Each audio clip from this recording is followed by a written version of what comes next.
Hello, hello tout le monde! Bienvenue dans la table avec Annabelle pour ce nouvel épisode. Et aujourd'hui, nous allons entendre l'histoire de Nancy qui a été frappée par une tragédie alors qu'elle avait 18 ans. Et vous savez, les tragédies, ce sont des choses qui interviennent de façon soudaine et on ne sait pas toujours comment réagir. Et ça peut être malheureusement des points tournants dans notre vie où il semble y avoir tout un tourbillon de circonstances négatives et on ne sait plus comment s'en sortir. On peut être face au découragement, à la peur, à la crainte.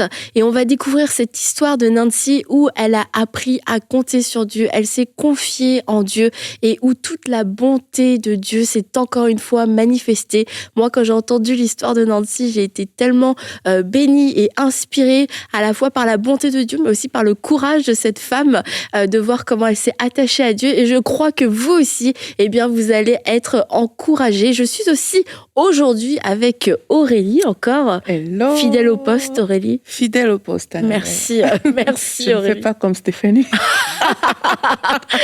En effet. Stéphanie, si tu nous Non, écoutes. c'est pour une bonne raison qu'elle n'est pas là, Stéphanie. Comment? Donc, c'est ça, Aurélie. Toute cette semaine, on a vraiment des beaux témoignages en début de semaine. Et là, encore en fin de semaine, on aura encore un autre beau témoignage. Mais aujourd'hui, j'ai hâte aussi que tu puisses rencontrer et écouter l'histoire de Nancy, que nous allons accueillir tout de suite. D'ailleurs, parmi nous, bienvenue Nancy. Bonjour, merci beaucoup pour ce moment. Je suis tellement honorée, vraiment. Donc, c'est une grâce pour moi, encore une fois, de pouvoir témoigner de Jésus. Et j'espère que ça va bénir beaucoup de personnes. C'est certain. Bonjour Nancy. Écoute, t'es super bien installée, en tout cas, c'est super beau. On dirait que c'est toi qui as une émission. Écoute, on est très contente. Et comme je disais, on va aller directement en fait dans ton histoire. Comme je le disais, tu as été frappée par une tragédie. Alors, comme le mot le dit, la tragédie, c'est quelque chose de soudain. Et est-ce que tu peux peut-être nous remettre un peu dans le contexte où tu as grandi, puis comment les choses se sont passées? Alors, donc moi, je suis née en Guadeloupe, hein, et donc j'ai grandi dans une famille vraiment chrétienne. Et à l'âge de 10 ans, donc ma mère a eu des symptômes qui sont arrivés d'un coup, on n'a pas compris. Et en fait, elle a connu une errance médicale pendant de très longues années où malheureusement, elle prenait du poids.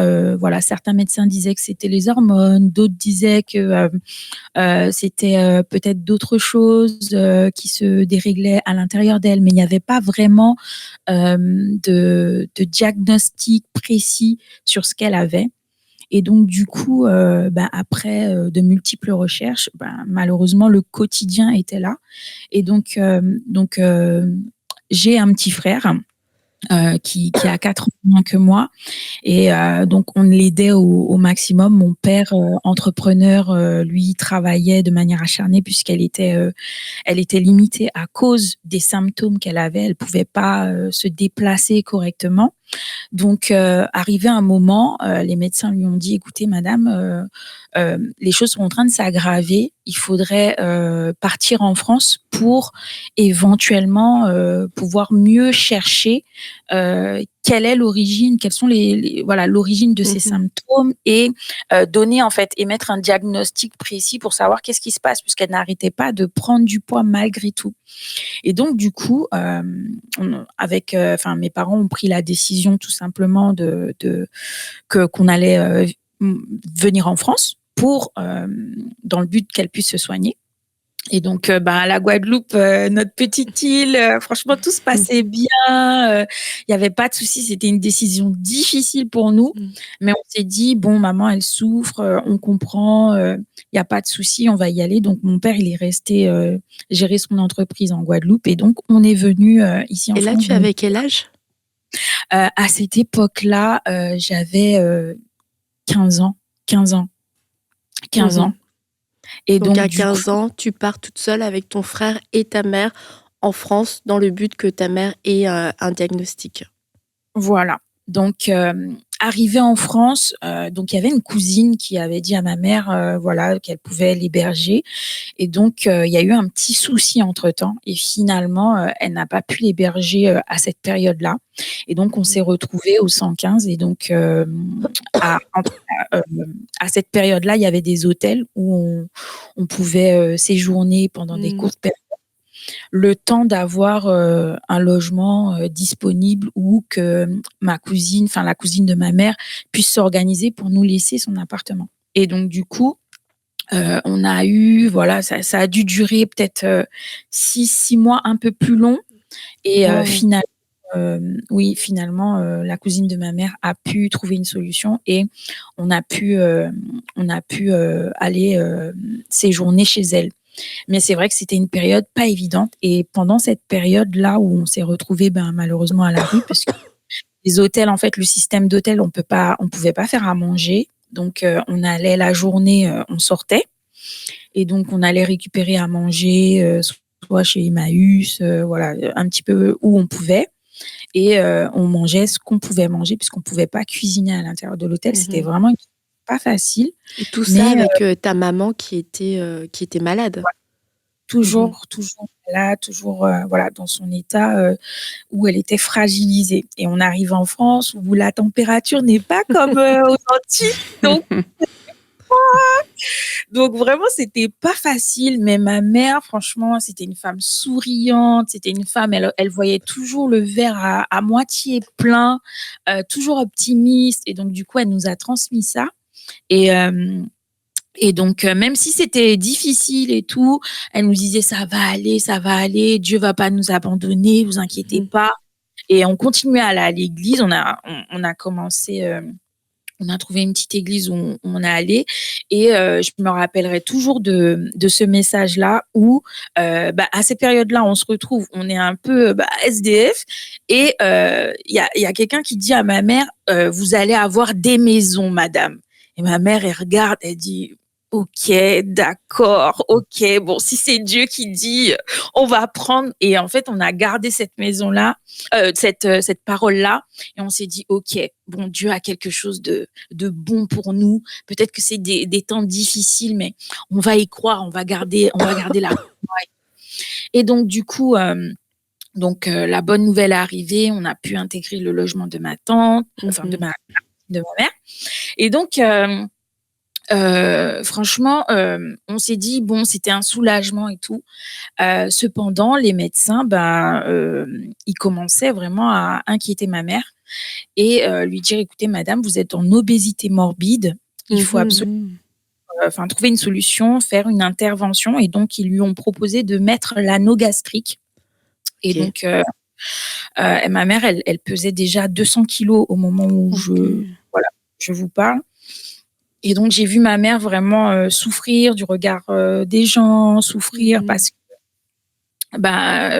elle voulait faire plein de choses, mais malheureusement, elle y arrivait pas à cause des douleurs. Et je devais prendre le relais sur pas mal de choses. Donc, dès très jeune, je savais déjà faire des démarches administratives. Je savais déjà gérer une partie des finances, aller retirer de l'argent. Si elle avait besoin de faire je pouvais prendre le relais. Et donc, elle a dit OK pour l'anneau gastrique. Donc, elle a fait l'opération. Tout s'est bien passé et tout. Donc, arrivée en France, il fallait aussi qu'elle puisse avoir une source d'entrée d'argent. Donc, elle était aide-soignante. Elle s'est dit OK, je vais travailler. Ce qui s'est passé, c'est que un jour à son travail, il y a un patient. Il a fait une crise, un délire en fait. Et en la poussant, il l'a vraiment frappé au niveau de l'estomac, donc au niveau de l'anneau.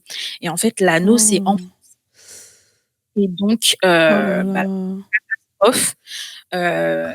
était vraiment pas bien. Et le soir même, il fallait enlever, en fait, ils ont dû enlever l'anneau parce que elle a reçu un mauvais coup, en fait, à ce niveau-là. En urgence, ils ont réussi à enlever sans dégâts l'anneau, mais ils lui ont fait comprendre que son estomac était fragilisé. Et donc, Donc là, elle avait toujours ce problème. Et oui, une partie que j'ai oubliée, c'est que l'anneau avec elle, il n'y avait pas eu de résultat en fait. Elle, voilà, elle a pas du tout senti de diminution au niveau de sa faim. Enfin, elle le mangeait normalement. Enfin, et elle continuait à prendre du poids. Donc, de toute manière, l'anneau n'avait pas fonctionné pour elle. Donc, c'était quand même prévu qu'elle le retire parce que pour madame, il faut qu'on trouve une autre solution parce que ça fonctionne pas avec vous. Donc là, son estomac avait été fragilisé. Il fallait attendre un peu avant de penser à une autre intervention. Donc, elle s'est dit, bon, entre-temps, elle va essayer de faire du sport. Franchement, elle a tout essayé, ma mère. Elle a vraiment tout essayé. Enfin, les régimes, voilà, on a prié. Enfin, voilà, c'était une femme de prière, ma mère. Combien de fois on a jeûné, combien de fois on a tout essayé pour qu'elle puisse essayer de perdre poids d'une quelconque façon et ça n'a pas fonctionné. Et toi, comment tu le vivais dans ton cœur d'enfant? Parce que là, tu as quoi? Tu as 15, 16 ans, là. Comment est-ce que tu vivais tout ça? Alors franchement, pour moi, ma mère, c'était la femme la plus belle au monde, franchement. Hormis ce que les médecins disaient, franchement, elle pouvait garder ses rondeurs, ça nous faisait absolument rien, mon frère et moi. Comment on le vivait? On essayait à chaque fois de la rassurer, de lui dire: «Maman, ça va aller, t'inquiète pas, on est là avec toi», en sachant que mon père aussi, il était à distance, donc il essayait de la rassurer à distance. Donc voilà, on faisait au mieux pour l'aider à mieux vivre la situation, mais c'est vrai que c'est pas facile. Moi, je me rappelle, c'était surtout quand on prenait les transports, c'était très difficile. Forcément, elle prenait de la place, 200 kilos. Voilà, quand elle voulait s'asseoir pour prendre un siège, elle prenait 2 sièges. C'était pas un seul siège. Donc du coup, pour pas que les gens en parlent, je m'asseyais systématiquement à côté d'elle pour pas que elle prenne un peu de place sur la place de l'autre, quoi. Et donc elle était un peu moins gênée. C'est des techniques comme ça qu'on faisait avec mon frère pour essayer un peu que les gens parce que bon, malheureusement, les gens vous voyez sa souffrance, en fait. Vous pouvez le percevoir. Pas, les gens peut-être que elle aime juste beaucoup manger et puis voilà, mais c'était plus que ça. C'est qu'elle prenait du poids, elle pouvait manger des légumes, mais elle prenait quand même du poids. Donc c'est un autre problème. Et là, les médecins, du coup, ont proposé une autre intervention, c'est ça, pour un peu plus radicale, pour pouvoir entrevoir une solution? Voilà. Et donc, ils lui ont dit: «Écoutez madame, là, on vous oriente vers la sleeve». Et donc, c'est une intervention qui consiste à couper une partie de l'estomac. Étant donné qu'elle avait été fragilisée à ce niveau-là, ils se sont dit que ce serait la meilleure option pour elle et que il y a du temps qui est passé, hein, voilà, j'avais 15 ans quand on est arrivé, du temps est passé et donc arrivée, à mes 18 ans, ma mère, elle est face à cette situation, elle doit prendre une décision parce que le médecin lui dit: «Écoutez madame, si vous faites rien, malheureusement, vous risquez de décéder, au surpoids». Donc elle avait déjà une machine parce qu'elle faisait de l'apnée du sommeil. Elle était déjà sous machine, donc elle avait quand même des choses qui aggravaient sa situation au quotidien et il fallait qu'elle fasse quelque chose. Donc elle a pris la décision, elle a dit: «OK». Tous ses examens, ils ont tout vérifié, tout était nickel, voilà. Il y avait pas de souci, voilà. Elle a eu le go du médecin, ma mère, elle était contente, elle était rassurée, voilà. Elle nous a rassurés aussi, Et toi même si on aussi? a peur. Voilà, on s'est dit: «Bon, allez, on y va». Moi, à l'église, 1 an avant, donc à mes 17 ans, j'ai accepté Jésus comme mon Seigneur et mon Sauveur. Bien que j'ai grandi dans une famille chrétienne, ma mère, elle nous a toujours dit: «C'est une démarche personnelle, quand vous serez en âge de comprendre, il faut passer par cette étape-là. Et j'ai pris cette décision et j'ai accepté voilà, le Seigneur Jésus comme mon Seigneur et Sauveur. Je suis vraiment tombée amoureuse de Jésus à l'âge de 17 ans. Et à partir de là, vraiment, moi, à l'église, on m'appelait Madame Jeune. Donc, moi, c'était les jeunes, la prière, jeune, prière, jeune, prière. Voilà, moi, je vivais, et jusqu'à aujourd'hui, je crois énormément aux jeunes, la prière, enfin voilà. Pour moi, c'est indispensable. Dès qu'il y a un souci, OK, on va jeûner, on va prier, on va chercher la face de Dieu, on va se rapprocher de Dieu, parce que pour moi, une femme qui prie, une femme spirituelle est beaucoup plus puissante que voilà que n'importe quel être sur la face de la terre, parce que la femme, voilà, la femme, elle a la parole le dit, et moi je me suis basée sur cette parole. La femme, elle pense à un chant, elle l'acquiert. C'est que la femme, il y a quelque chose en elle qui fait que Je sens que tu as envie de prêcher sur la femme.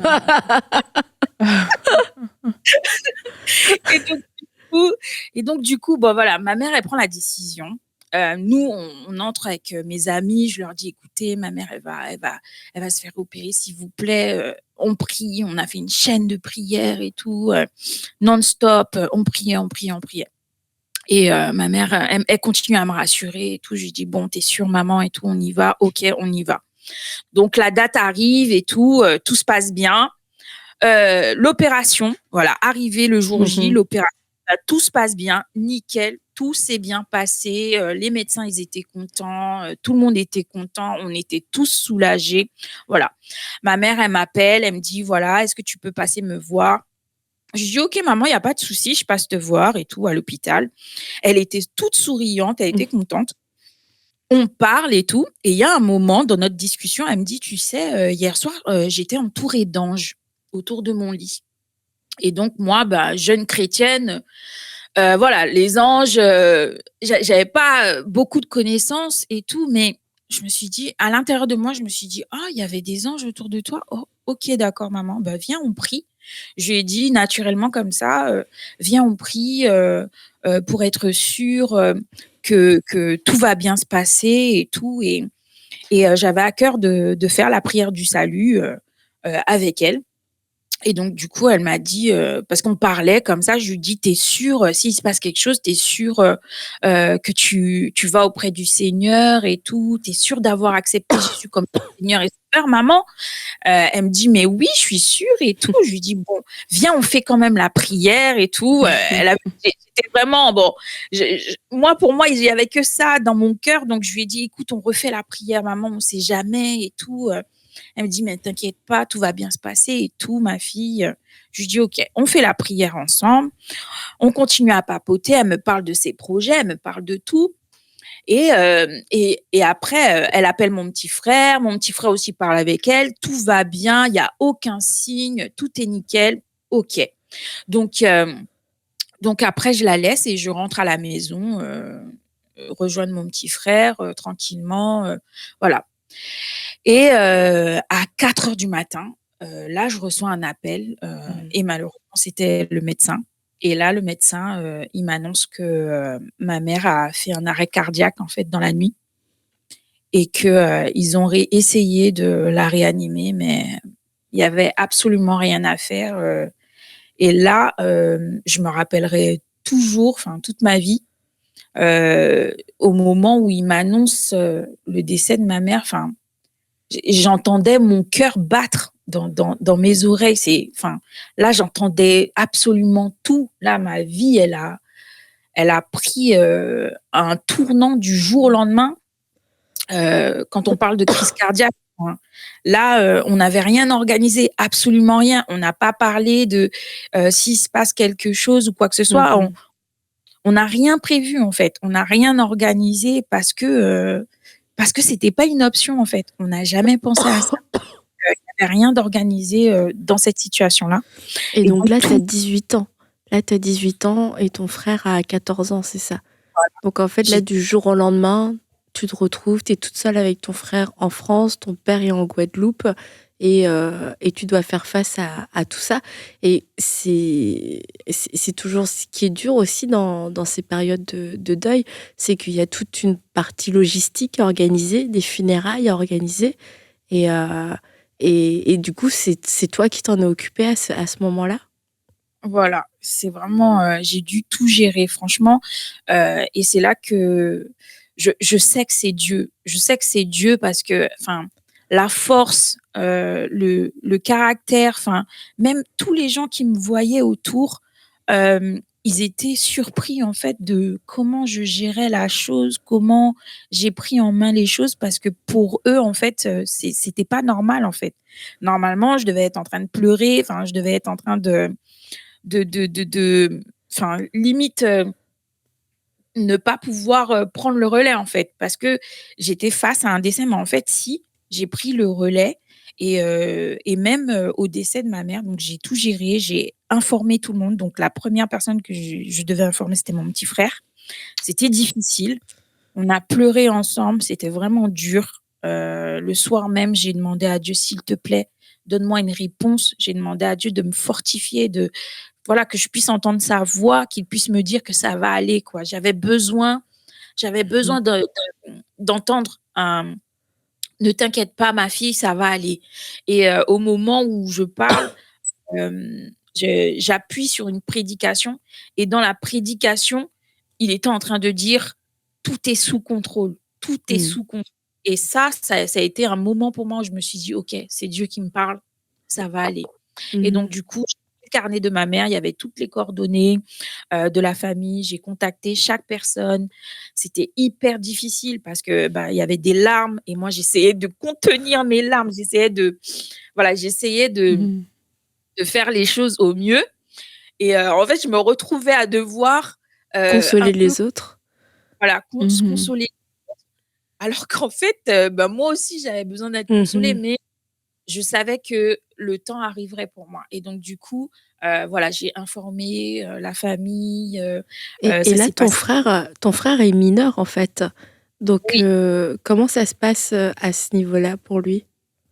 donc il faut savoir que les enfants mineurs, ça se passe super vite donc Mmh. à ce moment-là, en fait, moi direct, donc j'organise les obsèques de ma mère et tout, mais il fallait que je puis comme je venais d'avoir mon bac, dans toute l'organisation et c'est pour ça que moi je crois que tout est relié dans la vie.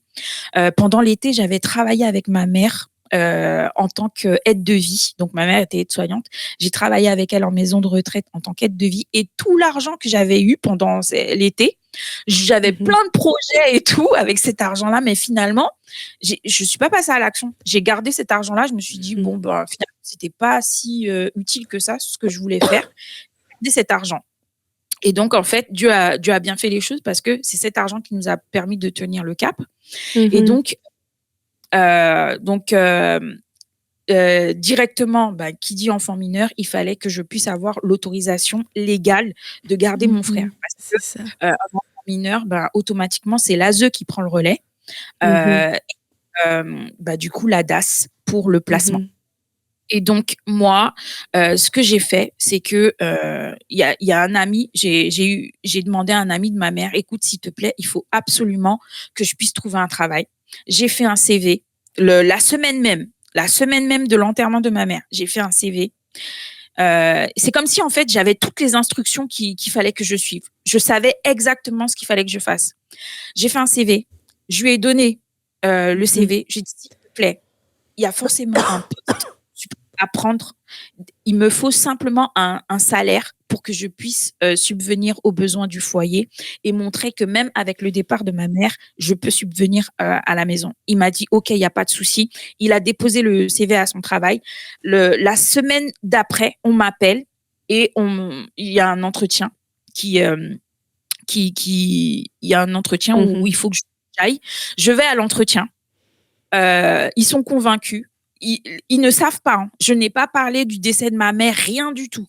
Ils ne savent pas, je passe mon entretien.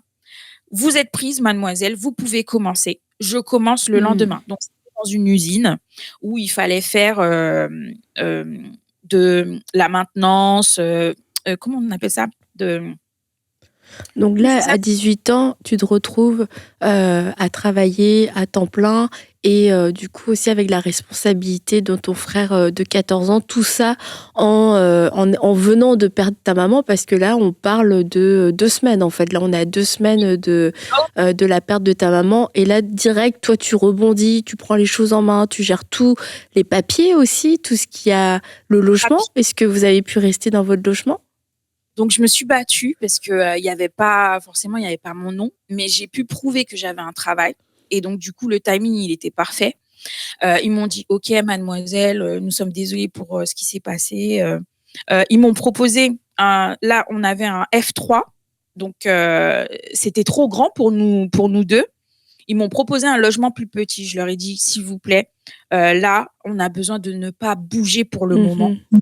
pour la Mhm. stabilité émotionnelle, pour notre stabilité émotionnelle. Il faut absolument qu'on puisse ne pas bouger. Peut-être après, voilà, je vous solliciterai, mais pour le moment, là, tout de suite, on a déjà eu assez de chamboulements. Je voulais pas, en fait, qu'on bouge.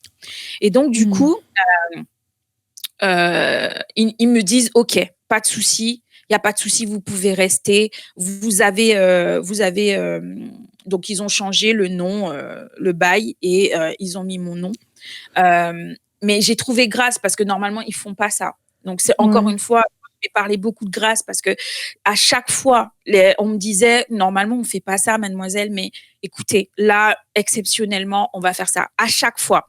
Et je priais tout le temps, Seigneur, s'il te plaît, permets-moi d'être dans ta grâce de l'exception. Permets-moi d'être dans le exceptionnel. Permets-moi d'être, même si j'y ai pas droit, s'il te plaît, Mhm. exceptionnellement me permettre.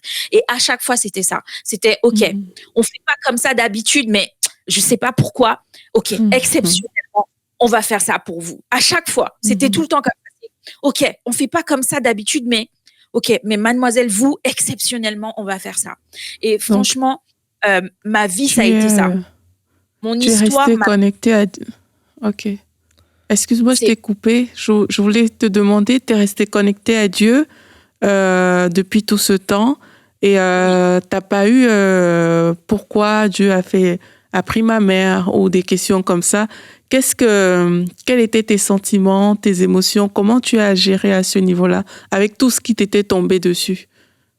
Alors au début, donc non, au début, c'était difficile parce que, rappelez-vous, je vous ai dit, j'ai fait chaîne de prière et tout, je comprenais pas. Je disais: Mhm. «Seigneur, j'ai mis en place plein de choses, j'ai jeûné, j'ai prié». Au début, j'étais en colère.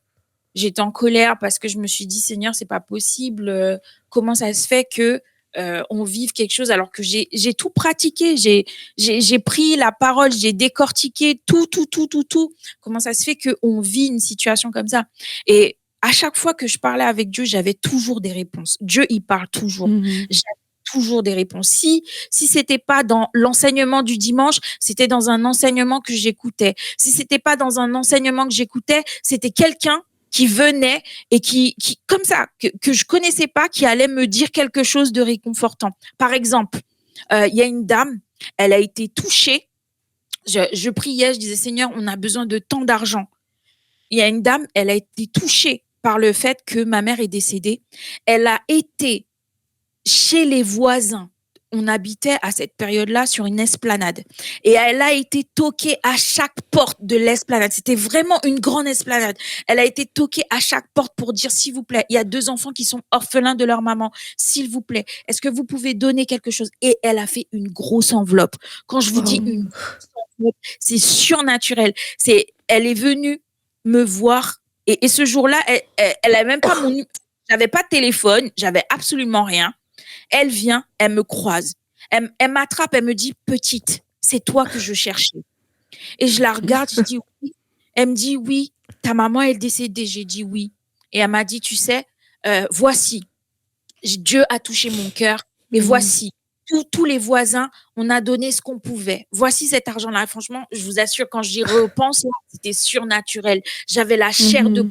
Wow. c'était exactement la somme dont j'avais besoin. C'était exactement la somme dont j'avais besoin à cette période-là, puisque j'avais calculé combien il me fallait pour pouvoir tenir. Et Mhm. donc, avec cette grosse enveloppe, on a pu tenir avec mon frère pendant 3 mois. J'ai pu faire les courses, Mhm. j'ai pu payer des factures, j'ai pu le temps vraiment de que tout s'enclenche. En fait, tout était relié. C'était vraiment surnaturel. Par exemple, donc même pour faire des démarches, quand je vous dis que je dépendais de Dieu, je dépendais totalement de Dieu. C'est que à 18 ans, on connaît rien. Enfin, franchement, même si je faisais des trucs pour ma mère, elle me disait quoi faire. Là, j'avais plus personne pour me dire, Nancy, il faut que tu fasses ça. Et donc là, et puis chacun a sa vie, vous savez. Enfin, moi, je suis dans une grande famille, mais ça va tellement vite le quotidien et tout. Donc, c'était pas possible que mes tantes, elles viennent venir avec moi des papiers. Il fallait que je me bouge. Et donc, du coup, pareil pour les impôts. Pareil pour par exemple, la gestion du compte bancaire de ma mère. Par exemple, pour l'enterrement de ma mère. Pour ceux qui savent pas, il y a un temps où on a le droit d'avoir accès, en fait, dans les cas du décès, on a le droit d'avoir accès au compte, pouvoir faire justement l'organisation des obsèques et tout. Et en fait, j'ai pu, grâce à la conseillère financière de ma mère, j'ai pu utiliser l'argent pour justement organiser ses obsèques. Et elle a eu un très bel obsèque, ma mère. Et franchement, ça a été un moment béni. Ma famille, ils ont été touchés. J'ai chanté Oh Happy Day le jour du décès de ma mère. Voilà, ils ont pas trop compris et tout, mais pour moi, c'était une promotion. Donc, au-delà du côté que, oui, les êtres que nous aimons nous laissent, mais c'était une promotion pour elle. Elle était partie pour le Seigneur. Et franchement, ce jour-là, je me rappellerai tout. Ils étaient choqués parce que ils se sont dit, mais comment cette petite est fait pour pouvoir organiser tout et continuer à vivre, continuer à faire les choses. Et franchement, moi, mon but, c'était vraiment, et j'ai toujours dit que de tout ça, que Jésus soit glorifié. Je voulais que de tout ça, que Jésus soit glorifié. Et donc, du coup, pareil, pour la conseillère financière, à chaque fois, elle me disait, oui, comment vous faites et tout. Je lui expliquais, je lui montrais ma gestion financière. Et elle était super étonnée. Et je lui disais, oui, je suis chrétienne et franchement, voilà, c'est Dieu qui m'aide tous les jours et tout. Enfin, moi, tout ce que j'ai vécu, j'ai toujours utilisé ça comme témoignage, comme moyen d'évangélisation, pour pouvoir dire, vois ce que le Seigneur a fait. Et est-ce qu'il y a un moment où tu t'es sentie peut-être plus faible et comment tu as géré à ce moment-là dans tout ce que tu as traversé, parce que tu nous dis quand même des choses difficiles, mais on a l'impression que ça roulait, quoi. Mais est-ce qu'il y a des moments où tu sentais que tu étais en position de faiblesse et comment tu faisais du coup dans ces moments-là? Alors franchement, tous les jours, j'étais en position de faiblesse. Hein. Tout ce que je vous raconte là, j'étais tous les jours en position de faiblesse et tous les jours, j'avais besoin de Dieu. Sur ma porte de ma chambre, par exemple, j'avais écrit plein de versets pour pouvoir me fortifier. J'avais besoin de mon oxygène. Je pouvais pas sortir de chez moi sans prier. Mon frère, il me disait, mais Sissi, est-ce que tu dors? Ça t'arrive de dormir? Moi, j'avais besoin, c'était vital pour moi de prier. J'avais besoin d'un moment de communion, j'avais besoin de lire ma Bible, j'avais besoin de rester connectée à Dieu parce que c'était mon oxygène. Enfin, jusqu'à aujourd'hui, Dieu, c'est mon oxygène. Je peux pas me permettre, pour moi, d'affronter cette vie sans Dieu. C'est impossible. Je ne sais pas comment certains font, mais sortir de chez moi, affronter la vie, on ne sait pas ce qui se passe. Non, j'ai besoin de mon oxygène. Et mon oxygène, c'est mon moment avec Dieu. C'est mon moment à parler avec Dieu. C'est mon moment à écouter. C'est mon moment où il va venir me réconforter, me consoler. Et en fait, c'est ça qui m'a fait tenir. Chaque jour, j'avais besoin de ce moment-là avant d'aller travailler. Parce que vous imaginez, à 18 ans, aller travailler à nuit, c'est dur. Hein, parce que tous les autres... C'est ça qui est vraiment beau dans ton histoire, c'est, comme je lui disais, à la fois tu as été très courageuse, mais de voir que ce courage était surnaturel. Et c'est vrai que quand on écoute ton histoire, on oublie que tu avais 18 ans. À un moment donné, il faut se le rappeler. Ok, elle avait 18 ans. Et c'est ça qui est surnaturel dans la bonté de Dieu. Et donc, vu que tu avais 18 ans, tu venais de passer ton bac, est-ce que tu avais aussi des projets d'études ? Ah oui, j'avais des projets d'études, donc moi j'avais à cœur d'aller dans une école de commerce. Donc voilà, vraiment le truc, il faut avoir de l'argent et tout.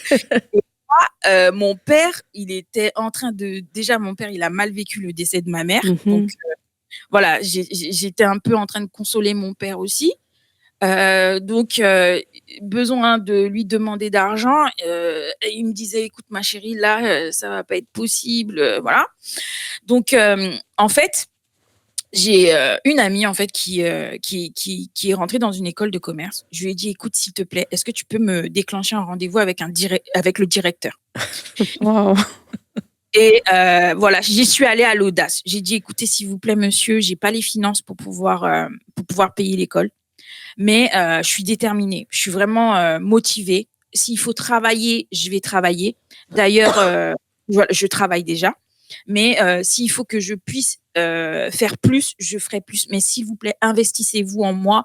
Et moi, derrière, je vous rendrai vraiment tout ce que vous aurez investi, je vous rendrai. Ça, comptez sur moi. Et franchement, il m'a dit, écoutez, on va faire un entretien ensemble. Il m'a reçu. Bon, quelques jours après, il m'a reçu.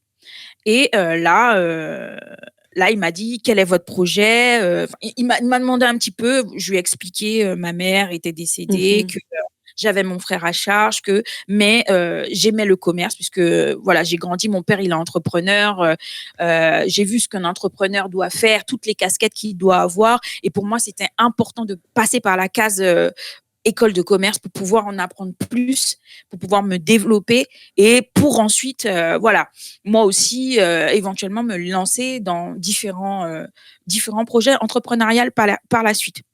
Et donc, du coup, il m'a écouté, il m'a dit, écoute, voilà, je crois que tu es déterminé.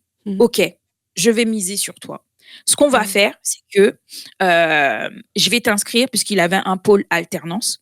Et donc, du coup, il m'a dit, je vais t'inscrire dans cette partie-là. Maintenant, c'est toi et ta chance. Tu vas passer des entretiens. On va te donner un coup de pouce, mais il faut que toi aussi, tu puisses saisir tes opportunités. J'ai dit, OK, il n'y a pas de souci, laissez-moi ma chance et tout. J'ai passé des entretiens et franchement, j'ai eu des entreprises magnifiques. Chaque année, des entreprises. C'était dur, hein. Franchement, c'était dur. Tout ce que je vous raconte là, il faut le vivre pour le voir. Enfin, mais c'était extrêmement dur. C'est que je suis passée, j'étais salariée à temps plein. Donc, à cette période-là, je devais gagner 1005 à peu près. Et là, je reprenais mes études. Donc, entre-temps, bah, mon frère, il a grandi. Hein, on a attendu en fait que mon frère ait ses 18 ans. Mon frère, lui, il avait un projet. Il voulait se lancer dans tout ce qui était mannequinat, danseur professionnel. Mais il a d'abord validé son diplôme d'hôtellerie-restauration. C'était l'engagement qu'on avait. Je lui ai dit, écoute, moi, l'art, en fait, on a deux profils différents, mon frère et moi. Lui, il est artistique, mon frère. Et moi, je suis carrée, je suis structurée dans ma manière de voir les choses. Donc, on est vraiment deux univers différents. Mais franchement, ça nous a permis d'être équilibrés à la maison et tout. On a réussi à s'en sortir comme ça. Et donc, c'était ça le deal avec mon frère. Lui, il devait valider son diplôme.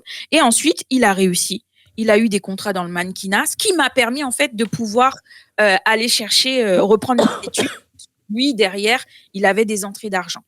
Et donc, il m'a dit, écoute, Sissi, tu as géré et tout, c'est à mon tour. Donc, moi aussi, je vais apporter. Et comme ça, toi, tu vas pouvoir reprendre tes études. J'ai dit, OK, super, merci beaucoup. Et donc, du coup, j'ai pu aller trouver mes entreprises en alternance. On n'avait pas de trou financier. Et grâce aux alternances, j'ai pu passer en fait mes 5 années master. Je suis sortie parmi les meilleures. Franchement, j'ai tenu ma parole. Merci beaucoup. C'était dur parce que des fois, qui dit alternance, voilà, j'ai fait des heures pas possibles. Mais j'ai tenu mes engagements. Voilà, quand s'il fallait que je sois là, j'ai eu des petits boulots à côté, en plus de mes alternances. Donc, le matin tôt, je me levais 5 heures du matin. Ensuite, j'allais distribuer des flyers. Ça, c'était mon premier job. Ensuite, j'entamais ma semaine d'alternance en entreprise. Et parfois, quand j'étais en cours, si j'avais des trous, je trouvais des petites heures supplémentaires pour pouvoir encore aller distribuer des flyers, pour pouvoir compléter l'argent chaque mois, quoi. Donc, j'avais des Là, petits Nancy, je vais t'annoncer une nouvelle qui va te choquer. C'est que on a passé 40 minutes ensemble. Je sais, le temps passe vite. Le temps passe vite à raconter, en tout cas, tout un épisode de vie en quelques minutes. C'est pas toujours facile, mais on arrive au bout de notre temps ensemble. Et je voulais quand même souligner que, entre-temps aussi, ton frère avait rencontré le Seigneur alors que vous étiez tous les deux ensemble. Et ça aussi, c'est un beau témoignage. Bon, malheureusement, on n'aura pas forcément le temps de développer, mais comme on l'a dit, je veux vraiment insister sur la fidélité et la bonté de Dieu, parce que tu vois, non seulement t'as pas juste survécu, c'est que tu vis dans l'abondance que Dieu avait pour toi, dans les bénédictions que Dieu avait pour toi. Et aujourd'hui, tu es marié, aujourd'hui, tu as des enfants, tu as un emploi, etc. Et c'est là où on voit la restauration. Et en écoutant ton histoire, on peut se dire, c'est vrai, il y a des moments où la tragédie nous frappe, et puis ça peut être fatal pour certains parce que on voit pas trop d'espoir. Mais comme tu nous l'as dit, tu t'es accroché au Seigneur et c'était ton oxygène. Et je veux vous encourager, vous qui passez par des temps difficiles. Peut-être que vous voyez pas la lumière au bout du tunnel. Vous dites, ouais, mais moi, j'ai pas la force de cette femme. Mais cette femme, elle a puisé sa force en Dieu. C'est lui qui est la force. Et je crois qu'il va aussi vous donner la force. Et c'est le jour où il veut venir vous visiter pour vous fortifier et pour vous relever et pour que, à nouveau, vous puissiez rêver, qu'à nouveau, vous puissiez, peut-être allumer la lumière chez vous, vous doucher, vous habiller, et puis commencer à rêver à nouveau, commencer à entrevoir cet avenir qu'il a pour vous. Ce n'est pas trop tard. Et écoute Nancy, je vais te dire encore merci d'avoir partagé ton histoire, d'avoir en tout cas une partie de ton histoire. Et tu voulais ajouter rapidement avant qu'on termine ? Merci beaucoup pour l'invitation. Vraiment, Dieu, il est présent, il parle, il répond, il est fidèle, il est avec nous tous les jours. Et j'espère vraiment que là, c'est une jeune fille de 18 ans. J'avais pas connaissance de tout, mais malgré tout, Dieu a pu m'utiliser pour pouvoir faire différentes choses. Et aujourd'hui, oui, comme tu as dit, je suis mariée. Mon frère aussi, il est marié, il a un enfant. Nous sommes équilibrés. La parole est réalisée. Nous sommes multipropriétaires avec mon mari. Donc vraiment, nous sommes bénis aujourd'hui. Donc c'était des moments douloureux, c'était pas facile, mais ça ne reste jamais comme ça. Ça ne reste jamais figé. Il y a et en tout cas, nous, on aime bien dire que l'objectif, c'est d'avoir un happy end et donc de pouvoir glorifier Dieu dans tout ça jusqu'au bout. Amen. Merci Nancy, merci à vous tous de nous avoir suivis et on se retrouve vendredi pour un prochain épisode de La Table avec Annabelle et on se dit bye bye.